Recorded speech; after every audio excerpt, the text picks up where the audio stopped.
Hello students, my name is Hridesh Bahadur Singh and I am your physics class teacher। और बच्चों आज का जो लेक्चर होगा वो होगा चैप्टर 4 का moving charges and magnetism. Moving charges and magnetism का ये पहला लेक्चर है और इस पहले लेक्चर में आपको ये सारे टॉपिक्स जो बोर्ड पे हैं उनको बताया जाएगा। Topic number 1 concept of magnetic field, topic number 2 difference between electrical field या electric field and magnetic field, topic number 3 और एक्सपेरिमेंट। तो आइए चलते हैं हम अपने पहले टॉपिक पे जिसका नाम है कॉन्सेप्ट ऑफ मैग्नेटिक फील्ड। तो बच्चों ये कॉन्सेप्ट ऑफ मैग्नेटिक फील्ड क्या होता है, इसको अच्छे तरीके से समझने के लिए हम ये कह सकते हैं, यहाँ पे एक एग्जांपल लेंगे। एग्जांपल रहेगा एक वायर का, हमने एक कंडक्टिंग वायर ले लिया, ये आपका कंडक्टिंग वायर या कंडक्टर वायर इसका नाम दे सकते हैं। कोई भी कंडक्टर वायर हो तो उसमें अगर हमारा करंट फ्लो कर रहा है, यहाँ पे करंट अगर फ्लो कर रहा है तो इसके चारों ओर एक स्पेस बन जाएगा। सपोज करते हैं ऐसे इस टाइप का, तो ये जो स्पेस है यहाँ पे क्या शो कर रहा है, ये शो कर रहा है मैग्नेटिक फील्ड। ओके, तो अब ये कैसे पता चले कि भाई मैग्नेटिक फील्ड ये है, तो सबसे पहले इसको जानने के लिए कि यहाँ मैग्नेटिक फील्ड है कि नहीं है, तो पहले आप क्या करेंगे, कोई भी मैग्नेट लेके आते हैं और जब ये कंडक्टर वायर में करंट फ्लो हो रहा है तो उस मैग्नेट को आप लेके आएंगे। सपोज करते हैं ये आपका मैग्नेट है, ये आपका साउथ पोल, ये आपका नॉर्थ पोल। अब मैग्नेट लाने के बाद में आप ये देखेंगे कि मैग्नेट अपने जगह से इधर उधर हो जाता है। इधर उधर हो जाने का मतलब ये है कि अपने प्लेस से वो डिस्प्लेस हो जाता है, यानी कि वो मूव कर जाता है। और क्यों मूव कर जाता है? Because of this magnetic field. तो बच्चों ये क्लियर हुआ इसका कॉन्सेप्ट। अगर नहीं क्लियर हुआ है तो आप एक बार फिर से समझ सकते हैं। यहाँ पे हमको पहले कंडक्टर वायर लेना है, कंडक्टर वायर लेने के बाद में पहले मैग्नेट लेके आएंगे और जब यहाँ कंडक्टर वायर लेंगे तो उसमें करंट फ्लो करानी है, इस बात का ध्यान रखिएगा। नहीं तो अगर करंट आप फ्लो नहीं करा रहे हैं फिर कह रहे हैं कि सर इस मैग्नेट में कोई भी क्या कहते हैं डिस्प्लेसमेंट वगैरह नहीं हुआ या कोई भी अपनी जगह से ये नहीं डिस्प्लेस हुआ। ठीक है, तो होता क्या कि जैसे आप यहाँ करंट फ्लो कराए इस वायर में एक फील्ड बन जाएगी और जब आप इस मैग्नेट को लाएंगे इसके करीब में तो ये क्या होगा, ये मैग्नेट ये फ्लक्चुएट होने लगेगा, यानी कि इधर उधर होने लगेगा, चाहे आप मैग्नेट लेके आए या फिर मैग्नेटिक निडल लेके आए। ठीक है ना, तो होगा क्या, आपको एक्सपीरियंस होगा किस चीज़ का कि कोई ना कोई एक फील्ड है, तो बेटा वो कुछ और नहीं, that is a magnetic field. Okay, so अब ये आपका कॉन्सेप्ट जो है मैग्नेटिक फील्ड का यही है, इसके अलावा और कुछ खास इसमें नहीं है। अब आते हैं difference between electrical field and magnetic field. तो बेटा इसमें डिफरेंस क्या है, इलेक्ट्रिक फील्ड और मैग्नेटिक फील्ड में थोड़ा सा डिस्टेंस है। जैसे देखिएगा point number 2 difference between electric field EF and magnetic field EMF। तो आप एक लाइन को नीचे उसके बाद में यहाँ पे देखिए, यहाँ पे जो सोर्स होता है इलेक्ट्रिक फील्ड में, सोर्स क्या होता है आपको पता है? अगर आप क्या नाम है इससे पहले पढ़ चुके हैं ये सारे चैप्टर्स, तो आपको पता होना चाहिए what is electric field. Electric field कैसे जनरेट होता है? तो इलेक्ट्रिक फील्ड जनरेट होता है due to the charge. Charge अगर है तो इलेक्ट्रिक फील्ड होगा। ओके, तो the main source of this electric field is nothing but the charge. अब आते हैं मैग्नेटिक फील्ड वाले कॉलम में। मैग्नेटिक फील्ड वाले कॉलम में आप अभी कॉन्सेप्ट यहाँ पे बताया गया। कॉन्सेप्ट देखने के बाद आपको क्या लग रहा है कि मैग्नेटिक फील्ड का सोर्स क्या हो सकता है? ठीक है ना? तो भाई बताइए। अच्छा ठीक है, इस देखिएगा यहाँ पे हमको एक कंडक्टर वायर चाहिए सोर्स के रूप में, और इसमें करंट फ्लो होनी चाहिए। ठीक है, इसका मतलब ये है कि इस मतलब मैग्नेटिक फील्ड को प्रोड्यूस करने के लिए जो सोर्स होना चाहिए वो होगा करंट या मूविंग चार्ज, चाहे मूविंग चार्ज कहें या करंट कहें। तो इसमें सोर्स कौन सा होगा? सोर्स है आपका मूविंग चार्ज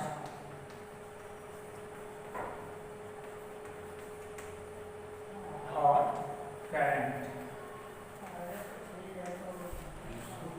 कैरिंग कंडक्टर। ठीक है ना? तो ये क्लियर हो गया होगा जहां तक है। This is the first difference between the electric field and magnetic field. अब दूसरी बात, यहाँ पे बेटा जो आपका ये चार्ज है ये कैसी क्वांटिटी है? तो चार्ज जो है आपका, चार्ज जो है वो है scalar quantity, scalar quantity. Okay, अब एक चीज और, मैग्नेटिक फील्ड में जो ये है मूविंग चार्ज या करंट कैरिंग कंडक्टर में जो चार्ज जो है फ्लो हो रहा है, तो अगर हम केवल करंट की बात करेंगे, अगर हम केवल करंट की बात करेंगे तो क्या होगा? सबको पता है भाई current is also a scalar quantity, but अब यहाँ पे कंडक्टर है यानी कि वायर है, तो आगे आप पढ़ेंगे ये इसको करंट एलिमेंट बोलते हैं। ठीक है ना? अगर किसी वायर में करंट फ्लो हो रहा है तो उसका छोटा सा पार्ट, सपोज करते हैं दिस इज द पार्ट, इसका नाम हमने डीएल रख दिया, और इसमें अगर करंट आई फ्लो हो रहा है सो आई डीएल विल बी कॉल्ड, क्या कहेंगे बच्चों? Current element. सो अब इस वाले कॉलम में जो करंट एलिमेंट है हमारा, this is a vector quantity।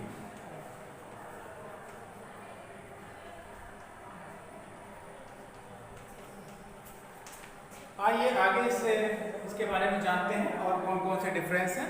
तो जो थर्ड डिफरेंस है बहुत ही खास है और बहुत ही बढ़िया है, जो आपने पढ़ा भी होगा या हो सकता है नहीं पढ़े हो तो भाई पढ़ लेंगे। ठीक है ना? आप देखिए ये मतलब इलेक्ट्रिक फील्ड में आपका आइसोलेटेड चार्ज यानी कि वन चार्ज एग्जिस्ट कर सकता है, ये चार्ज एग्जिस्ट कर सकता है। बट अगर आप मैग्नेटिक फील्ड वाले कॉलम में ये कहें कि हमारा जो मैग्नेट है, मैग्नेट में सब बच्चे ये जानते होंगे कि इसमें साउथ पोल होता है, एक नॉर्थ पोल होता है। क्लियर? अब इसको अगर हम ब्रेक करें, जैसे मेरा मन है कि इसको हम ब्रेक कर दें, ठीक है? तो ब्रेक करने पे क्या होगा? सब लोग सोच रहे होंगे कि नॉर्थ वाला अलग हो जाएगा, साउथ वाला अलग हो जाएगा, लेकिन मैग्नेट के कंडीशन में ऐसा कुछ नहीं है। उसमें नॉर्थ पोल और साउथ पोल फिर से अपने आप जनरेट हो जाता है। ओके, ये नेचुरल प्रोसेस है, इसको आप ब्रेक करके भी नॉर्थ पोल और साउथ पोल को अलग नहीं कर सकते। इसका मतलब क्या वो निकल के आया बच्चों? इसका मतलब ये हुआ कि ये जो इलेक्ट्रिक फील्ड में हमारा जो चार्ज है, अकेला चार्ज यानी कि आइसोलेटेड चार्ज पाए जाने की संभावना है, बट इन मैग्नेटिक फील्ड ये नहीं हो सकता कि यहाँ पे कोई एक ही पोल एग्जिस्ट करे। ठीक है ना? यानी कि इसमें मोनोपोल एग्जिस्ट नहीं कर सकता, but in this mono charge will exist. Okay, so third point में आप इस तरह से समझ सकते हैं, this is your third point. और थर्ड पॉइंट में आप लिखिएगा आइसोलेटेड चार्ज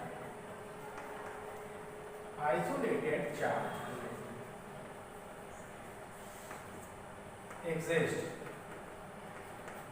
और यहां पे मोनोपोल डज नॉट एग्जिस्ट। कारण तो आप जान ही चुके हैं, ठीक है ना। अब अगला जो खास पॉइंट है वो क्या है, इलेक्ट्रिक फील्ड लाइंस के बारे में, ठीक है ना। तो सब लोग जानते हैं कि इलेक्ट्रिक फील्ड लाइन जो होती हैं, यानी कि किसी न किसी चार्ज से ही तो इलेक्ट्रिक फील्ड लाइन जनरेट होंगी। तो अगर सपोज कर लेते हैं this charge is positive charge, तो इसकी इलेक्ट्रिक फील्ड लाइन बेटा बाहर की ओर होंगी, टुवर्ड्स आउटसाइड। और अगर यही नेगेटिव हो जाए, तो अगर हम नेगेटिव चार्ज ले लें तो हमारी electric field lines inside work करने लगेंगी। ओके ओके, समझ में आ रहा है तो बहुत अच्छी बात है, ठीक है ना। हमने क्या कहा, ये जो पॉजिटिव चार्ज है इसमें इलेक्ट्रिक फील्ड लाइन बाहर की ओर, और नेगेटिव चार्ज में जो इलेक्ट्रिक फील्ड लाइंस हैं ये इनसाइड अंदर की ओर होंगी, ठीक है ना। यानी कि आप देख रहे हैं कि ये कहीं एक जगह से निकलती हैं और दूसरी जगह पे जा रही होती हैं, यानी कि एक पॉइंट से ये निकल के दूसरे पॉइंट की ओर जाती हैं। बट इन मैग्नेटिक फील्ड में अगर ये आपका यहाँ पे देख रहे हैं मैग्नेट, तो इससे अगर लाइन से अगर मैग्नेटिक फील्ड जनरेट होता है तो इसी लाइन पे आके वो एंड होता है, इसी लाइन पे आके एंड होता है, ठीक है। यानी कि अगर यहाँ से निकला है तो ये फिर आके ऐसे एंड होगा, ऐसे और बहुत सारे मैग्नेटिक लाइंस यहाँ पे आप क्रिएट कर सकते हैं या क्रिएट हो जाएगा, ठीक है ना। दिस इज द पॉइंट जहां से स्टार्ट होते हैं वहीं पे ये एंड होते हैं।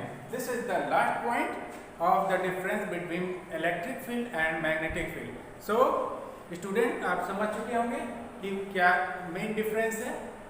ओके, तो इससे आगे जो हमारा थर्ड पॉइंट है दैट इज ओरेस्टेड एक्सपेरिमेंट, इसको हम लोग जानते हैं। तो फर्स्ट ऑफ ऑल बोर्ड की सफाई करते हैं।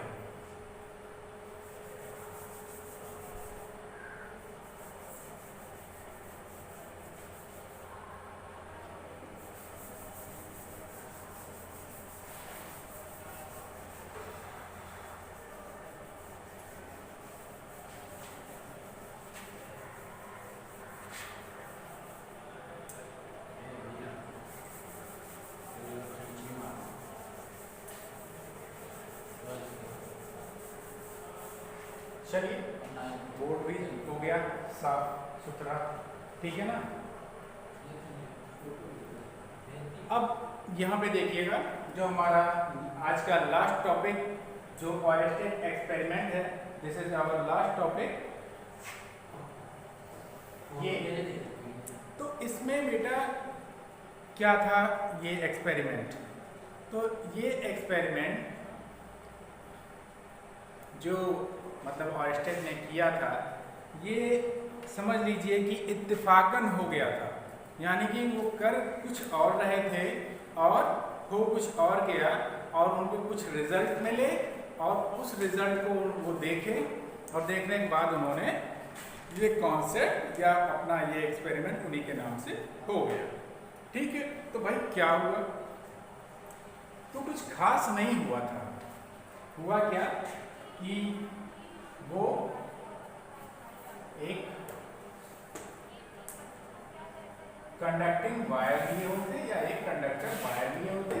सपोज करते हैं the length of the wire is AB, उसके बाद में यहाँ से करंट फ्लो हो रही है, करंट इज फ्लो, ठीक है ना। तो अब इससे पहले आप करंट को अभी मत फ्लो कराइए, कुछ मैं और बताना चाह रहा हूँ आपको। सपोज करते हैं कि उन्होंने एक कंडक्टिंग वायर लिया और इसके पास में एक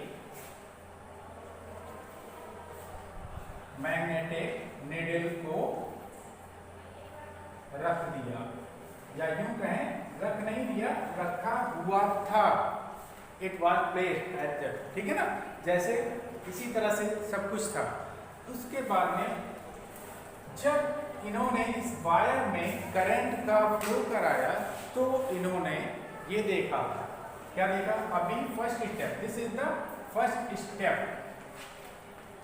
और स्टेप एक्सपेरिमेंट का बेटा ये फर्स्ट स्टेप है।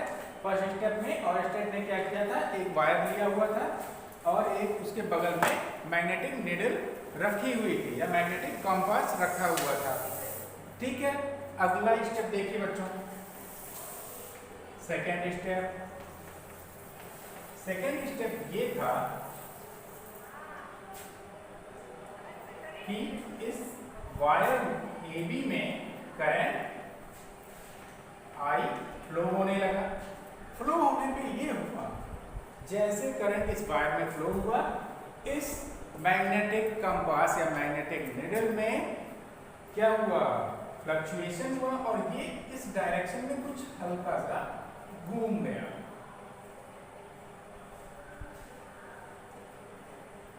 ये इस डायरेक्शन में मूव कर गया। तो आइंस्टाइन ने देखा कि भाई ये कैसे हो सकता है, हाउ इट हैपन, ठीक है ना, कि ये हमारा जो अब यहाँ पे एक चीज बेटा ये भी है, पोल को सजेस्ट कर लेते हैं, साउथ पोल, नॉर्थ पोल, और ये हो गया आपका नॉर्थ पोल और ये हो गया साउथ पोल, ठीक है ना। तो अब उन्होंने देखा कि भाई अभी जब सिंपली हमारा चार्ज यानी कि करंट इस वायर में फ्लो नहीं हो रहा था, तो ये कुछ भी नहीं हुआ, मैग्नेटिक नीडल में कोई भी फ्लक्चुएशन, ठीक है, नहीं हुआ। लेकिन सेकेंड स्टेप में जब हम यहाँ पे करंट फ्लो करा रहे हैं तो ये मैग्नेटिक नीडल या मैग्नेटिक कंपास जो भी आप कहें, उसमें क्या होता है, इसका देखिए नॉर्थ पोल इस तरफ था लेकिन ये इस साइड में थोड़ा सा घूम गया, ठीक है ना। और फिर इस चीज को उन्होंने दोबारा कैसे किया, दोबारा इसी चीज को यानी कि यहाँ पे जैसे कि ये इस वायर के नीचे रखा हुआ था, अब इसके ऊपर इन्होंने इस मैग्नेटिक कंपास मैग्नेटिक नीडल को रख दिया। फिर क्या देखा, फिर करंट फ्लो कराया, फिर ये अपने जिस डायरेक्शन में था उस डायरेक्शन से वो डिस्प्लेस हो गया, ठीक है ना, यानी कि उसमें भी फ्लक्चुएशन हो गया, वो अपनी जगह पे नहीं रह गया। तो यही जो सब कुछ हुआ, this is the Oersted experiment. Okay, clear. अब बच्चों यहाँ पे इस एक्सपेरिमेंट से हम क्या समझें, इससे क्या निष्कर्ष निकलेगा वो जान लीजिए। तो बच्चों यहाँ पे आप जान लीजिए कि अगर करंट यहाँ पे ये जो फ्लो हो रहा है, करंट ज़्यादा हो जाए, यानी कि करंट की मात्रा ज़्यादा हो जाए, जैसे 2 एम्पियर हो रहा है तो मैंने 8 एम्पियर कर दिया, 10 एम्पियर कर दिया, यानी कि ज़्यादा, कहने का मतलब लार्ज अमाउंट ऑफ करंट यहाँ पे हम अगर फ्लो कराते हैं तो क्या होगा, मैग्नेटिक फील्ड हाई हो जाएगा। तो फर्स्ट पॉइंट में क्या होता है, व्हेन आई इज हायर तो क्या होगा, मैग्नेटिक फील्ड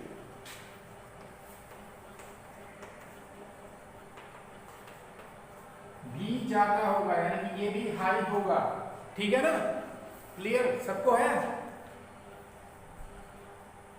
ओके, उसके बाद में देखिएगा दूसरा पॉइंट, अगर मान लेते हैं कि हमारे पास यहाँ पे मैग्नेटिक फील्ड इतना है, इस जगह पे मैग्नेटिक फील्ड है, ठीक है ना, तो इसको हम यहाँ पे ये जो नीडल है इसको थोड़ा सा डिस्टेंस पे रख दें तो इसमें देखेंगे फ्लक्चुएशन कम होता है, और जैसे जैसे हम पास में जाते हैं इसमें फ्लक्चुएशन या डिस्प्लेसमेंट जो भी आप कहें वो ज़्यादा हो जाता है, यानी कि जितने करीब हम इस वायर के जाएंगे मैग्नेटिक फील्ड बहुत ज़्यादा एक्सपीरियंस करेगा ये मैग्नेटिक नीडल, और जितने दूर जाएंगे उतने ही कम ये क्या करेगा, एक्सपीरियंस करेगा, किस चीज़ का, मैग्नेटिक फील्ड का एक्सपीरियंस करेगा। सो व्हेन, सॉरी व्हेन ना लिखिए, लिखिए distance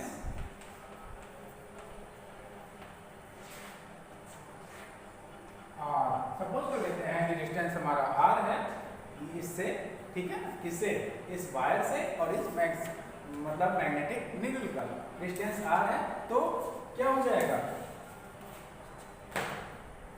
distance R is a gap, then क्या होगा, आर अगर ग्रेटर है तो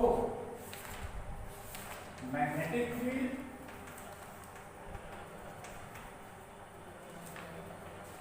will be lesser experience. अगर हमारा डिस्टेंस r का जो गैप है, यानी इस ये जो गैप यहाँ पे दिख रहा है ये ज्यादा है, r इज ग्रेटर देन, तो आपका क्या होगा, तो यहाँ पे magnetic field will be lesser experience, तो हमारा मैग्नेटिक फील्ड काफी कम एक्सपीरियंस होगा। और अगर हमारा आर क्या हो जाए, आर इज वेरी स्मॉल, यानी कि वेरी स्मॉल माने बच्चों ये जो हमारा मैग्नेटिक नीडल है ये थोड़ा सा और पास में आ गया, यानी काफी पास, तो क्या होगा, magnetic field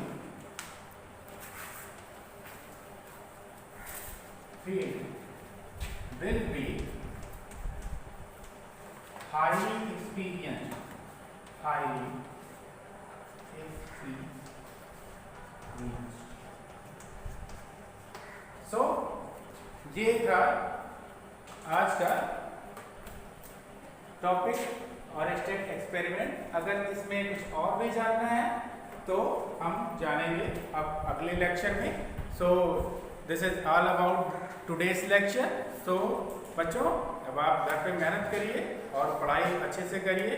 okay, bye bye, आपका दिन शुभ हो।